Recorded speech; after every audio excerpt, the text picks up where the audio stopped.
We are back, everyone, and while I was having fun at Long Beach and enjoying an F1 weekend with no video stress, of course there had to be something going on in the weekend to make me think about doing this video, Red Bull. Now I know, this is my third Red Bull video already and we're only 5 races in, but can you blame me, man? This team just keeps on delivering surprise after surprise when it comes to drama and stories. We first had Liam being cooked after a grand total of 1 race, then we had Yuki being drafted in for Liam in the 3rd race of the season, and now we have Max and his team losing their goddamn minds. Genuinely, when was the last time Max has looked like this after a race, man? He is losing it in terms of everything, and it is all because of Red Bull, most likely. Now, it was obvious to any fan that Red Bull were not going to be championship contenders by a country mile this time, so in terms of performance, I guess they are where we expect, but it is still very slow. Now, add on many operational mistakes so far this season, plus a team staff that is shrinking more and more in terms of number and intellect, then it becomes clear Max and all his fans have very good reason to be losing their sanity. And it's funny, you know, imagine going back in time to 2023 and telling their fans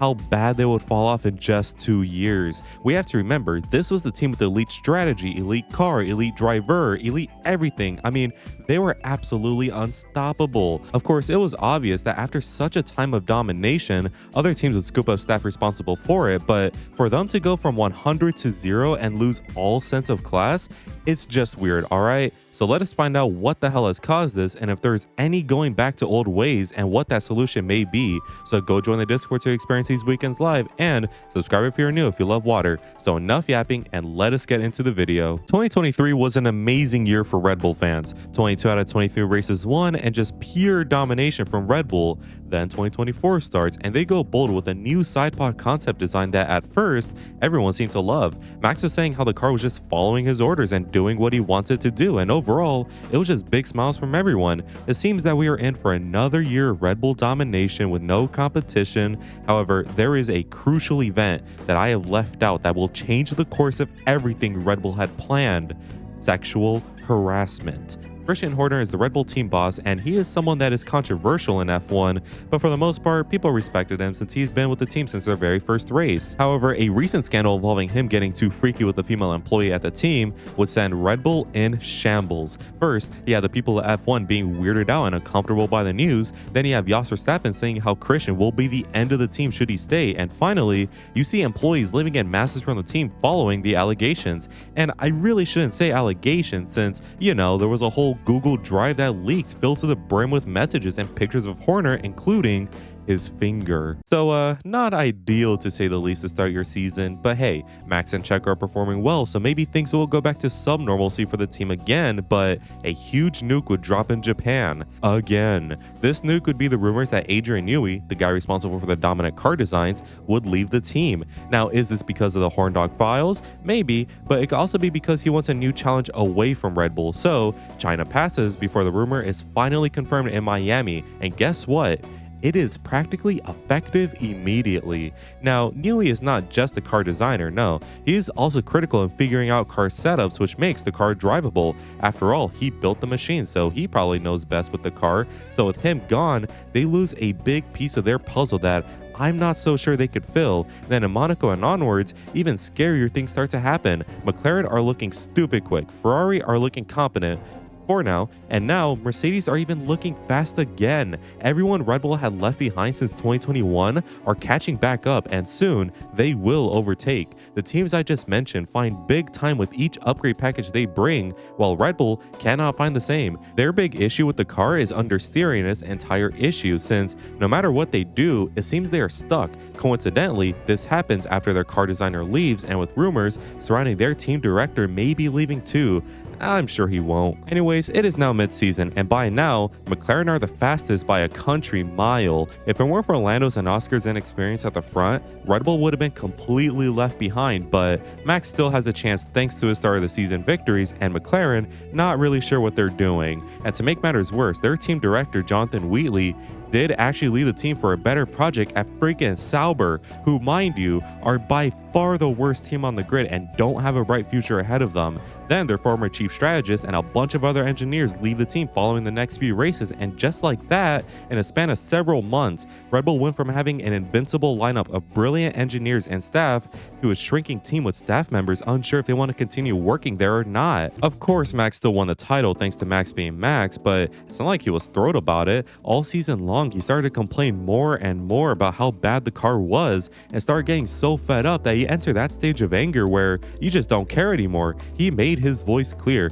He did not like the car, nor where Red Bull were currently at, so throwing a new teammate with Liam Lawson and a shrinking team, and I would imagine Max has some pretty big headaches right now. So overall, 2024 was a pretty shit year despite the driver's title due to everyone losing their respect for Horner and the team's best staff like Newey and Wheatley going to objectively worse teams than Red Bull for a quote-unquote new challenge. Alright, let's see if 2025 can be any better. Preseason starts and immediately it is not. The car still understeers and munches up its tires, so great. Australia rolls around and, you know, the car isn't that bad, but for sure ain't good. If it weren't for the rain in the race, I'm not sure Max would have even gotten a podium, but oh well, let's see if Red Bull maybe do have pace in China. Spoiler alert, they do not. China saw Max finish P4 and Liam Lawson finish P something that's too low for me to care. Clearly, Red Bull feel the same since they axed Liam after just 2 races like it's his fault and put in Yuki Tsunoda, and now Max is getting real pissed. He made it clear that he does not want Liam dropped due to the team's own mistakes, but it still happened despite Max's word, which led to some pretty vague and harsh comments about the team. Well, the anger will only last like a day since Max would go on to take pole and win the race on Sunday thanks to dirty air. Don't even be mad at me, Red Bull fans, you know I'm not lying. Which leads us to Bahrain, and Bahrain would show the same exact results as Japan if today were opposite day. However, it is not, so you know Bahrain was a total shit show. Operationally, the team had no clue what strat they wanted to do, and their pit stops were quite literally horrible, and driver wise, Max was so close to rage quitting before somehow finishing P6 and losing his goddamn mind along with his manager, who reportedly gave a piece of his mind to Helmut Marko and other team staff. This then leads to a critical team meeting with people like Marko, Horner, and others being held where they're trying to identify the issues and find out just what the hell is going on and why everything is falling apart so suddenly. So yeah, Max ain't happy, no one at Red Bull is happy, and their fans are on Ferrari watch.